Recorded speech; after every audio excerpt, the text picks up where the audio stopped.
Você quer apoiar o nosso canal e nos ajudar a produzir mais conteúdo para você? É simples. Basta você acessar o link da lojinha na descrição sempre que precisar comprar algum produto. Com este simples gesto, você estará nos ajudando muito.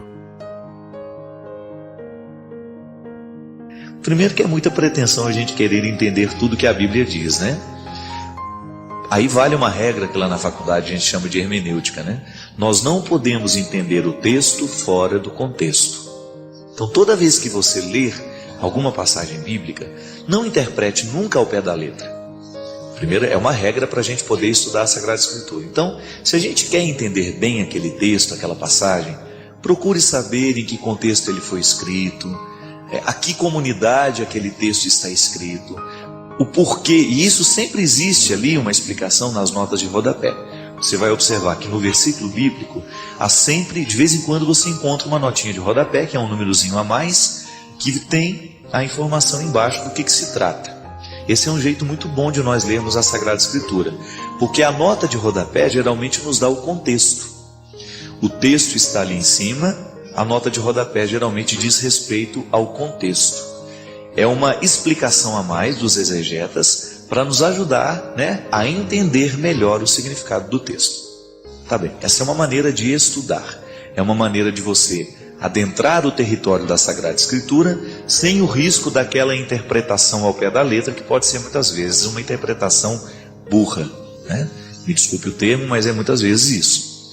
Se você vai interpretar ao pé da letra a Sagrada Escritura, você tem justificativa até para assassinar o seu irmão. Então, por isso que você não pode fazer a leitura do texto fora do contexto. Nós precisamos saber a quem está destinada aquela mensagem, né? Vamos tomar um exemplo, o Apocalipse. O Apocalipse ele é cheio de imagens, de figuras que falam do fim do mundo.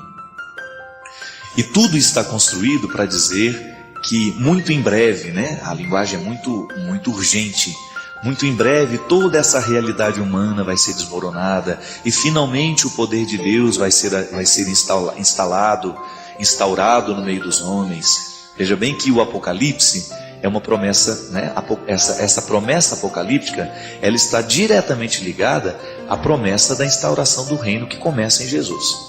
Como é que nós podemos analisar o Apocalipse? Se você vai analisar o Apocalipse ao pé da letra, ele já perde então o seu valor. Porque não aconteceu absolutamente nada do que o Apocalipse estava prevendo para a comunidade daquele tempo.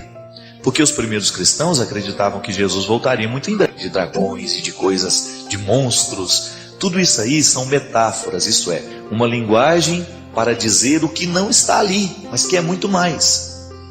Para demonstrar o desejo do escritor naquele tempo de demonstrar à comunidade que a força do Evangelho fará destruir toda e qualquer forma de opressão. Qual é o contexto da opressão apocalíptica? É o contexto justamente do domínio do Império Romano sobre o povo. Então veja bem, só que agora nós podemos fazer uma leitura apocalíptica diferente. Nós não estamos mais sob o poder dos romanos. O Império Romano já caiu, os cristãos já estão livres para serem cristãos. Não é verdade? Nós já não estamos mais sobre as opressões do imperador. Só que hoje nós também vivemos impérios diabólicos que o tempo todo estão querendo massacrar os princípios cristãos. Nós estamos o tempo todo vivendo a partir de filosofias ateias, como você veja, por exemplo, a tentativa de legalização do aborto em diversos lugares do mundo, de maneira especial no Brasil, a pena de morte, enfim, uma série que a gente não vai discutir o teor dessas questões, uma série de realidades que são contrárias aos princípios da vida que nós cristãos acreditamos. Então, quais são os impérios que precisam cair por terra hoje? O império da injustiça, da desigualdade social, não é verdade? O império da desonestidade, da mentira, dessa vergonheira que nós vemos em diversos lugares do mundo, quando os ricos oprimem os pobres, os governantes oprimem os seus governados. Veja bem que nós continuamos no mesmo contexto do Apocalipse, muito embora as nossas opressões não sejam as mesmas do escritor sagrado. Como é que você vai ler o Apocalipse, por exemplo, a ponto dele ajudar a sua vida, minha filha?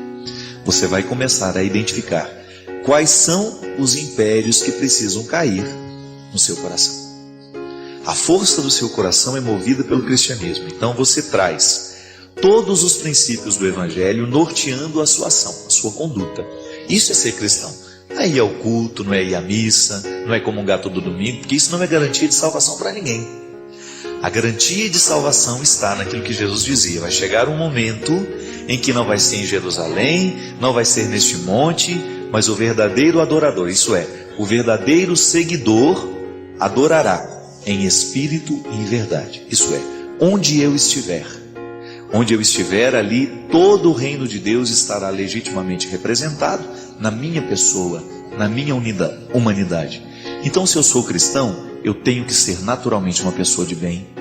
Eu não posso querer o mal dos outros, eu não posso ficar tramando contra os outros, eu não posso esparramar a mentira pelo mundo, eu não posso ser mais um propagador da infidelidade, da desonestidade. Não, porque eu assumi o compromisso de ser cristão. E eu levo essa igreja inteirinha de Jesus Cristo no meu comportamento. Eu dou testemunho de que eu sou um seguidor de Jesus.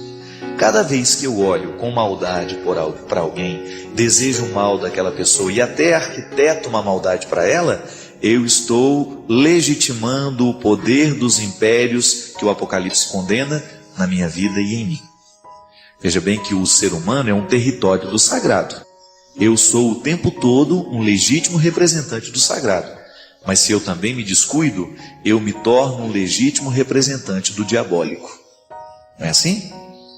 Então, no momento em que você, por exemplo, Eliana, vai fazer uma leitura da Sagrada Escritura, você precisa descobrir que essa leitura foi escrita, este texto foi escrito para falar a um povo de um tempo, e que ainda hoje ele continua falando a você de uma maneira diferente. Por quê? O texto não mudou, mas o contexto foi modificado.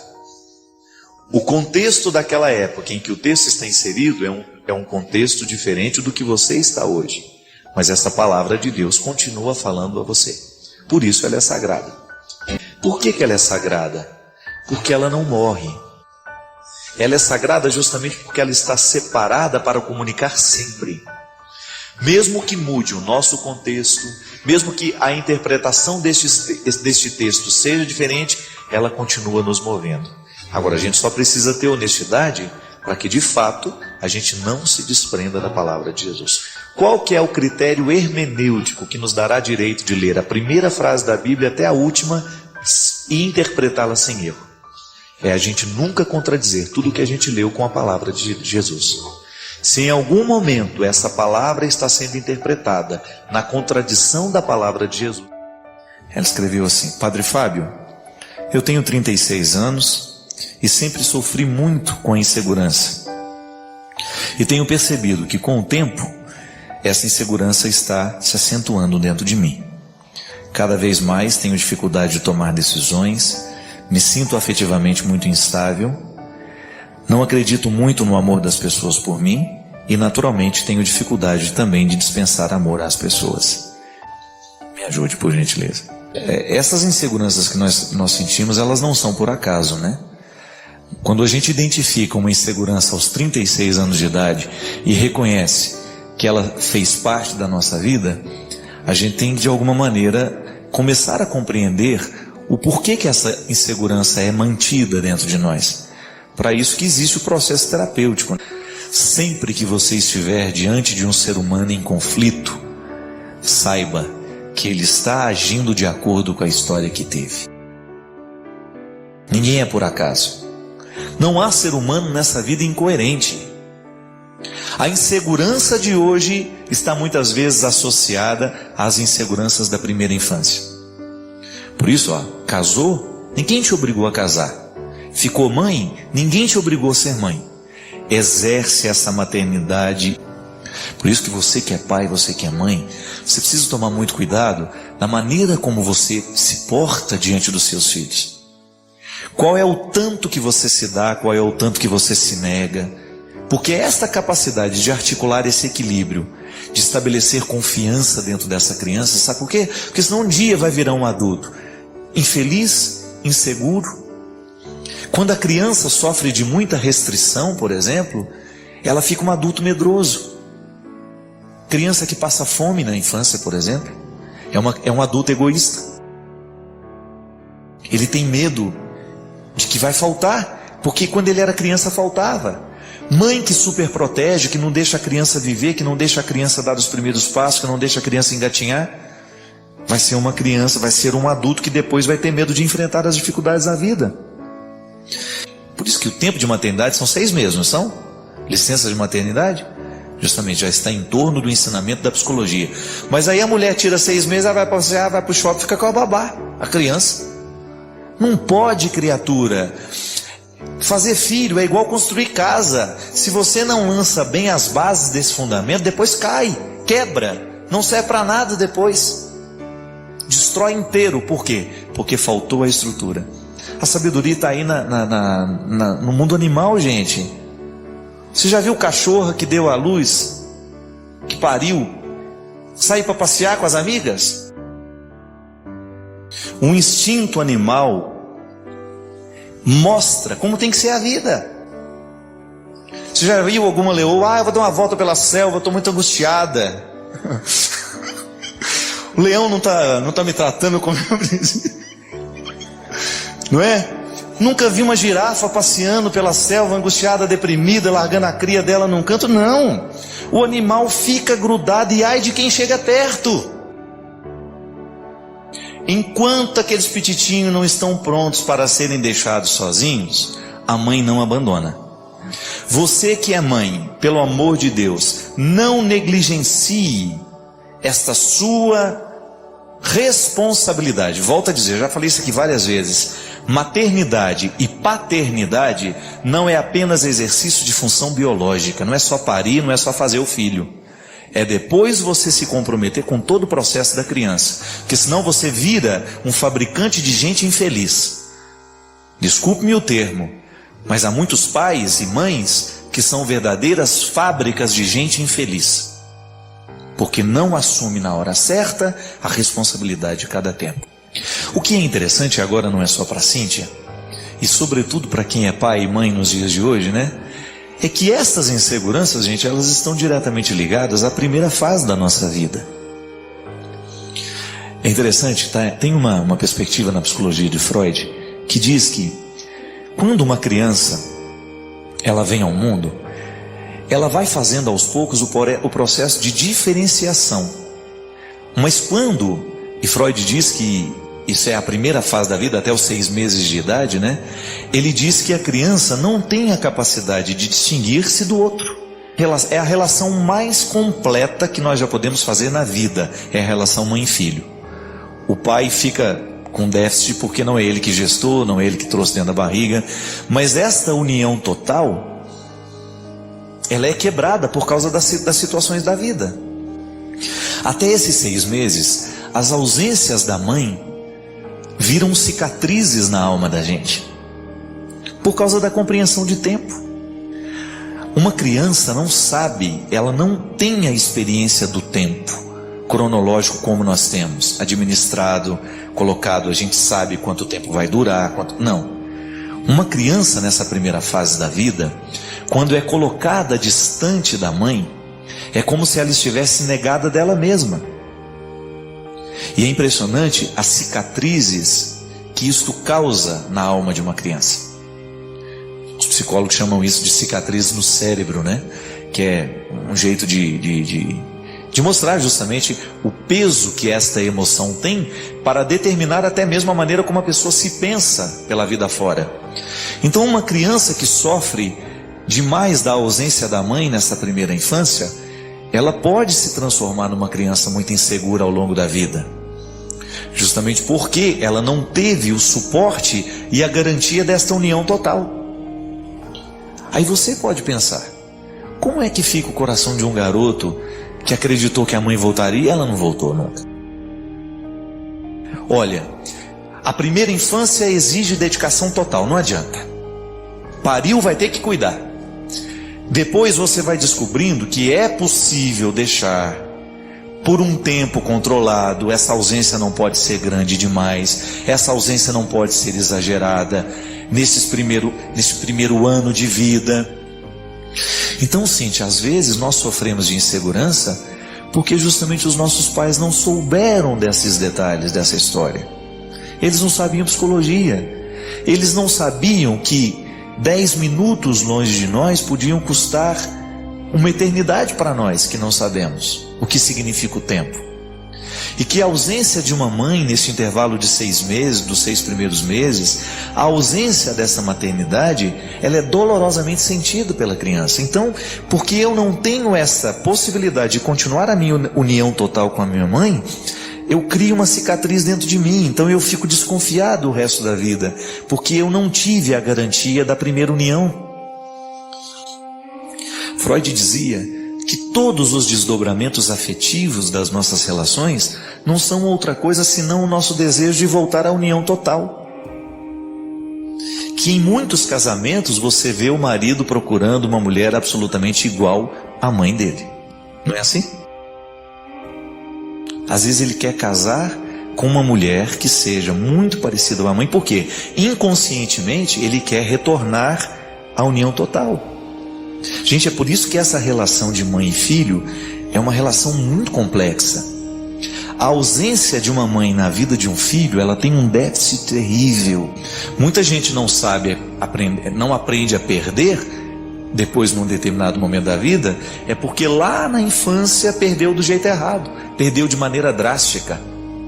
A perda, ela precisa ser bem internalizada. Hoje eu preciso aprender a perder. Mas eu só sei perder hoje se um dia o processo das perdas me foi ensinado de maneira honesta. Se foi retirado de maneira abrupta, se não foi me conduzido para um processo tranquilo desse aprendizado, fica muito difícil. Há sempre um jeito bonito de você exercer a sua maternidade e a sua paternidade na vida do seu filho. O importante é você distinguir para cada tempo um jeito de ser. Por isso que em outros tempos aqui a gente já falou também que nós não podemos trabalhar com modelo único de paternidade, nem modelo único de maternidade. O amor evolui, né? Lá no meu passado eu também tinha medo dos fardos que eu levava. Tinha uma história difícil, sim, uma história familiar pesada. Tia Ló conhecia de perto. Tia Ló conhecia de perto os medos que eu trazia, as inseguranças que me foram colocadas pela estrutura familiar que eu tinha. Eu também estava cheio de fardos. Às vezes a gente assume coisas na nossa vida que não são nossas. Eu estava assim naquele momento, assumindo para mim uma vida que não era minha, mas que eu corri o risco de passar ali e desperdiçar a oportunidade de ser quem eu era, naquele momento, num ofício que não era para mim. Um fardo, que quando eu me aproximei de Jesus, eu descobri o significado disso.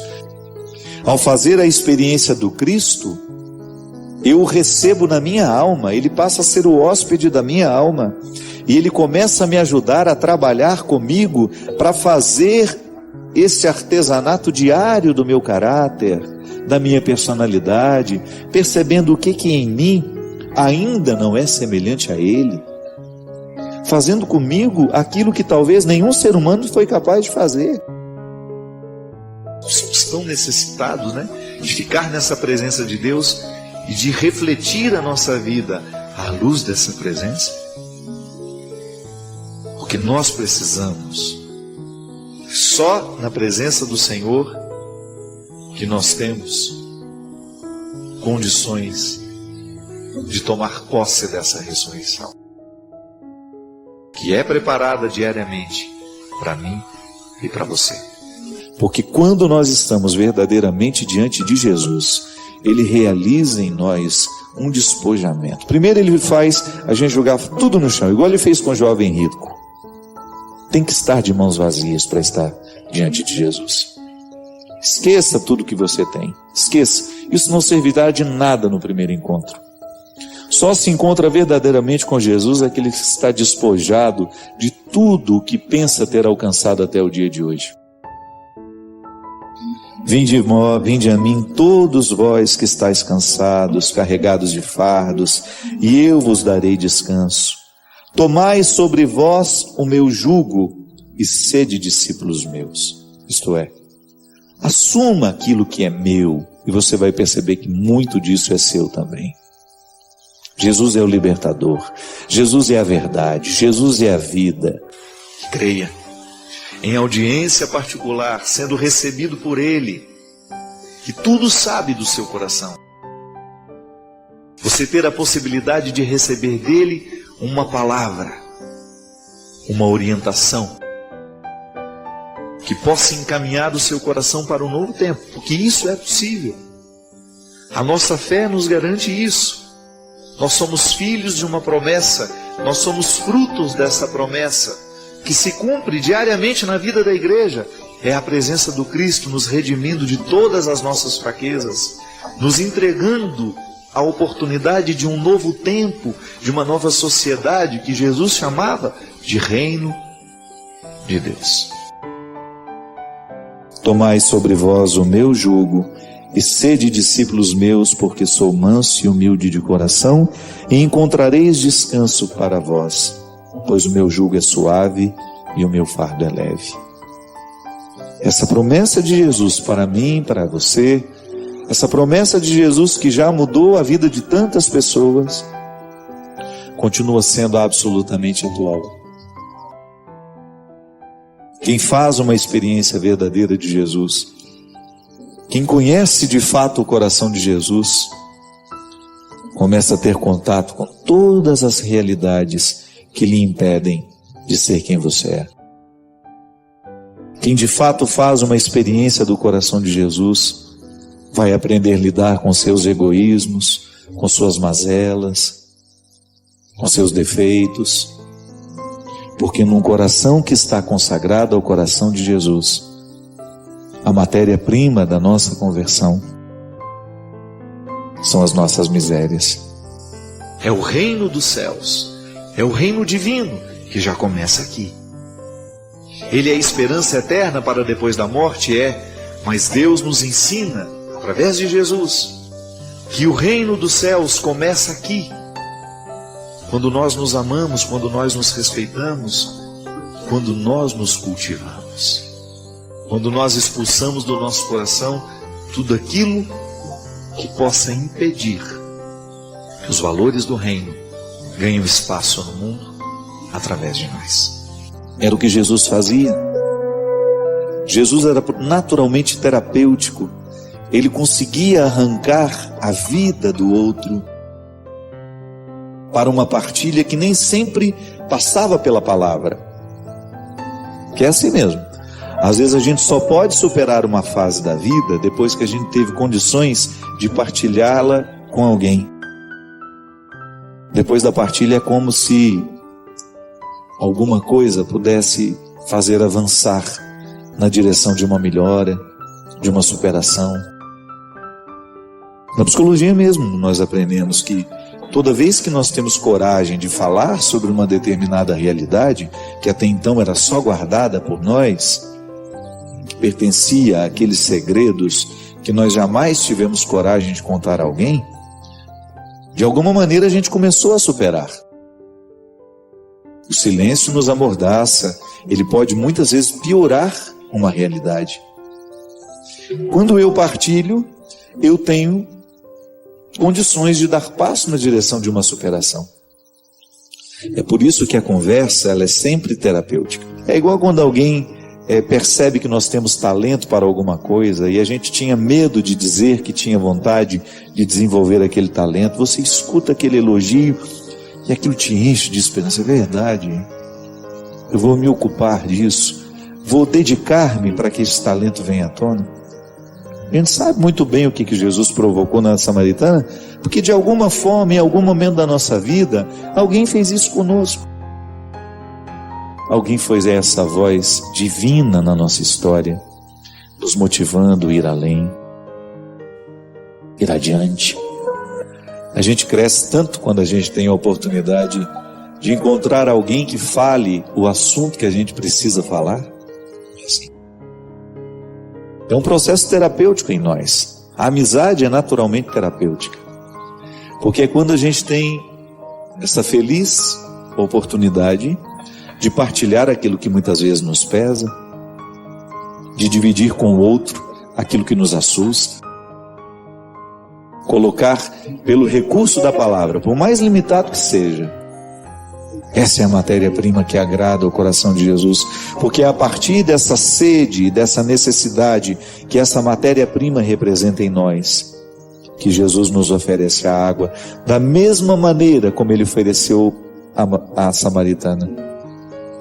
É uma água espiritual, não é a água física que mata a nossa sede, mas é uma água que tem o poder de colocar a nossa vida numa nova dinâmica, numa dinâmica absolutamente transformadora. E feliz daquele que acredita que este evangelho, que já aconteceu na vida de tantas pessoas, vai acontecer na sua vida também. E aí eu volto a dizer, a oração não é uma obrigação do cristão. A oração é um direito. Deixa de ser uma obrigação e passa a ser compreendida como um direito nosso. Eu tenho o direito de cruzar o sinal da cruz sobre mim e ser recebido em audiência particular por Deus.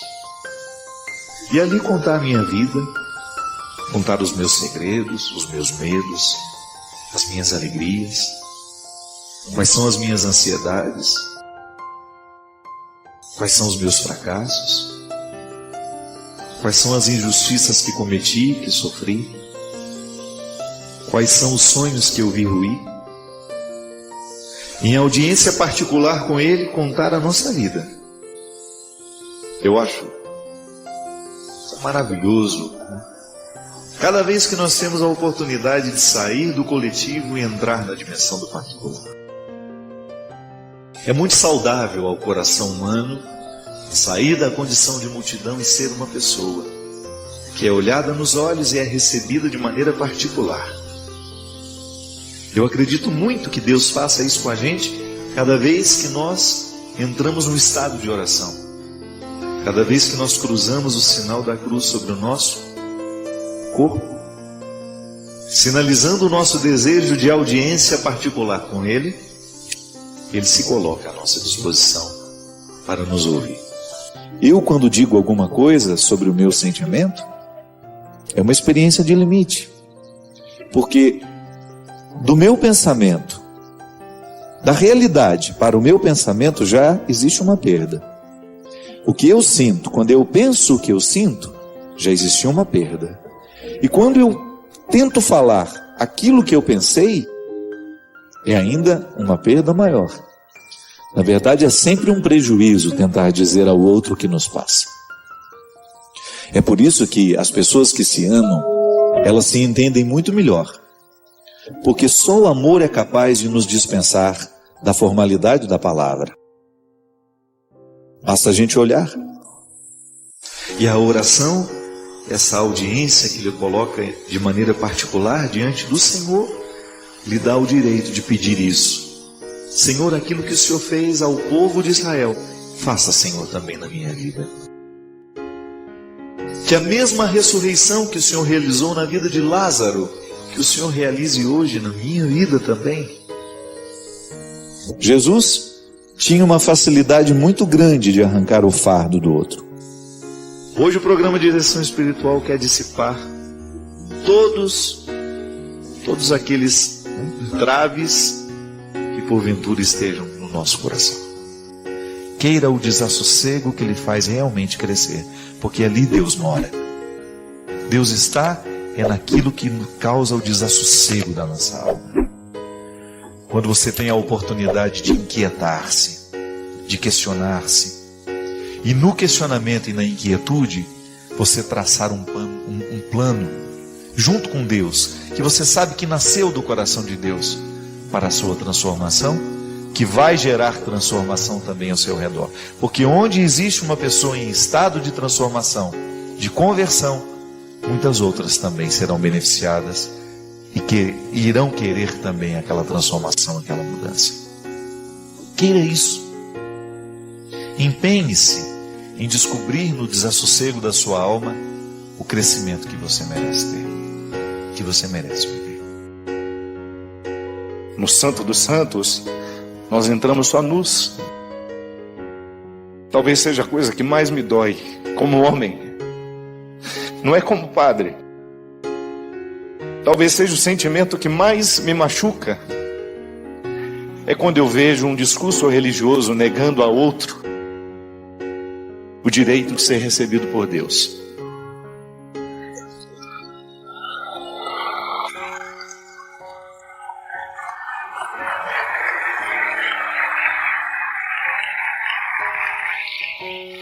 Porque eu olho para aquele que me traz aqui, eu fiquei padre por causa de Jesus. O que me faz ser cristão, graças a Deus, é Jesus. É olhar para o seu jeito de viver, para o seu jeito de pensar e descobrir que faz sentido para mim. Faz sentido para mim. Se hoje eu deixasse de ser padre, se eu fosse expulso, eu continuaria cristão. E eu não mudaria uma palavra do que eu tenho dito. Porque faz sentido. E para mim o especial é perceber que o sentido que eu percebo dentro de mim está alinhavado pelas Escrituras. Jesus não dispensou ninguém que fosse honesto, minha gente.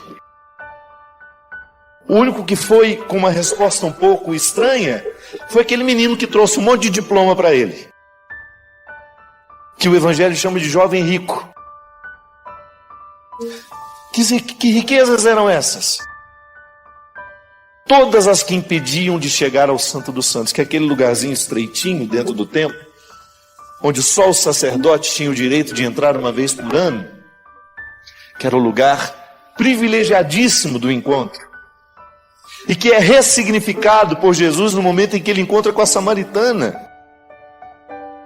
Aquela mulher estava privada, ela era rejeitada, ela tinha uma cultura de rejeição dentro dela. Ela era rejeitada por ser mulher, ela era rejeitada por ser samaritana, era rejeitada por ter uma vida absolutamente incorreta. E Jesus diz para ela: se quiser, você não só pode entrar dentro do templo, você pode entrar ao Santo dos Santos. É o lugar mais especial. Ele não usou essas palavras para ela, mas você deduz que o que ele estava sugerindo para ela era isso. Livre-se das rejeições que os outros colocaram dentro de você.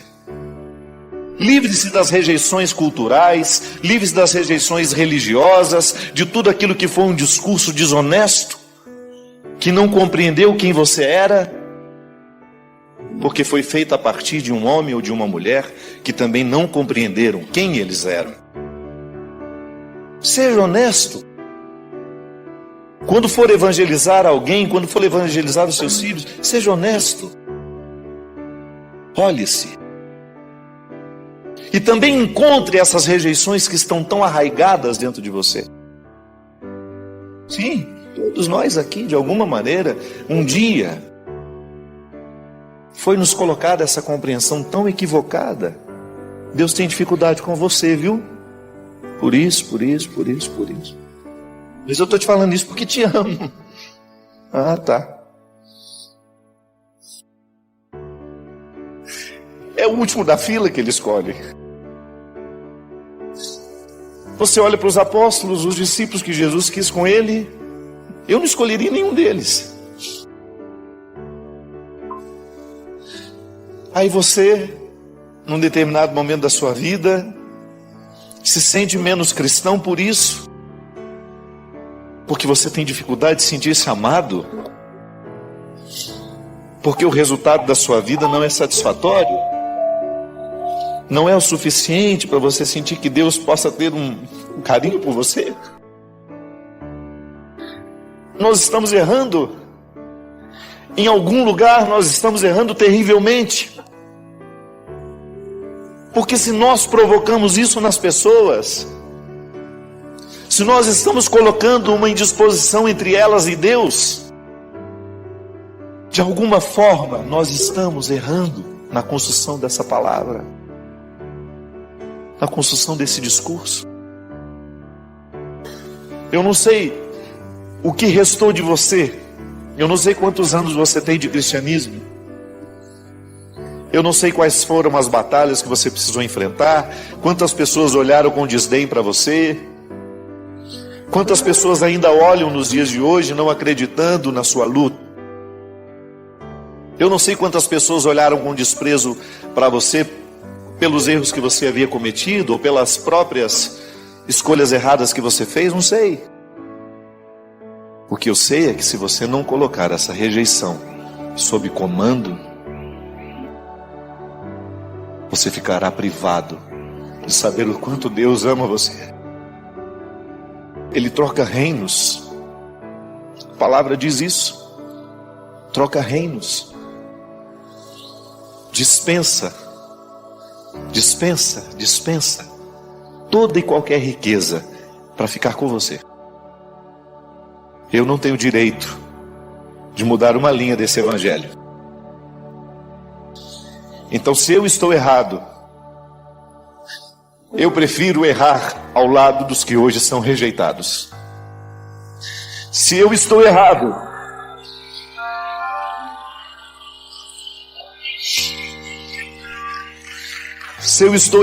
nas minhas convicções que me foram dadas pela minha experiência com Jesus, eu não me importo de ser condenado depois, porque essa condenação em vida eu não quero viver. Saber que em nome de Deus eu desprezei alguém, saber que em nome de Deus eu tornei a vida de uma pessoa pior do que já era. Essa condenação em vida, minha gente, eu estou consciente que não quero viver. Volto a dizer, não sou um homem conivente com o pecado. Em nenhum momento da minha vida vocês vão me ver conivente com as estruturas diabólicas que nos rondam, que matam os nossos filhos, com as mentalidades que estão cada vez mais diabólicas e socializadas. Não estou falando disso.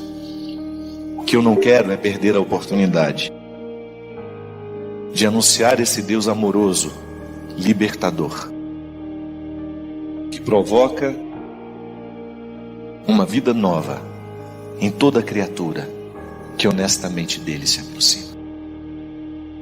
E se hoje você é essa criatura, para isso eu vim aqui.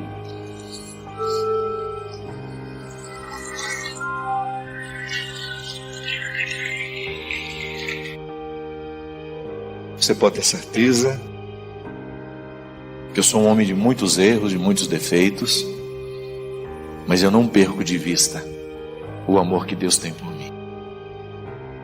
Não estou acomodado nos meus pecados e nem tampouco quero me acomodar neles. Já cometi muitos, mas eu não rejeito nada do que eu fiz nessa vida, porque é justamente o que eu fiz na minha vida, de certo e de errado, que me trouxe aqui hoje e que me... Para isso você faz direção espiritual, para isso você reza, para eu encontrar os que estão querendo o mesmo que eu. Eu quero essa melhor versão, gente. Eu não quero morrer sem o download de tudo que eu posso. Sabe, quando eu sei que Deus colocou dentro de mim um ser humano tão bonito, eu quero fazer ele vir para fora.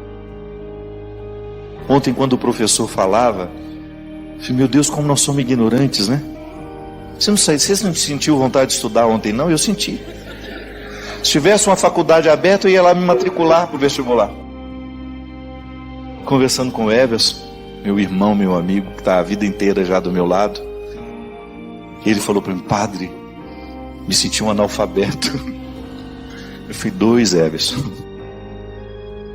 É tão bom a gente ver uma pessoa sábia, um conhecimento, articulando tudo aquilo que a cultura lhe deu. E olha que ele ainda não é a melhor versão.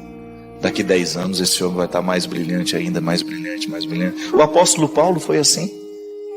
Aquela versão, quando caiu do cavalo, nossa, matava a gente. Mandava matar a gente. Olha a última versão de Paulo. É essa que nos chega.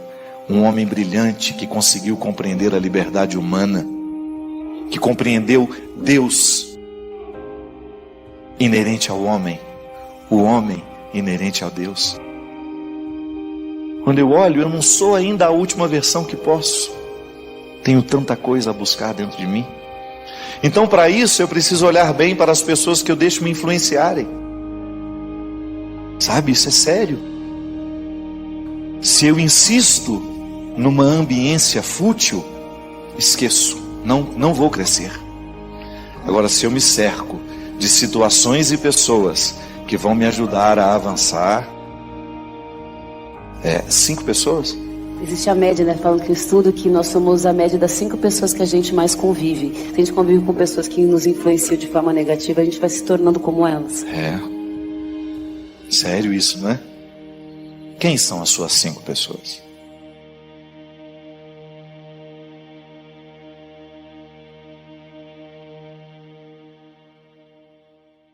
É sempre um prazer compartilhar estas experiências com você. Deixe seus pensamentos na caixa de comentários, inscreva-se para mais conversas significativas e ajude-nos a espalhar a luz compartilhando este vídeo.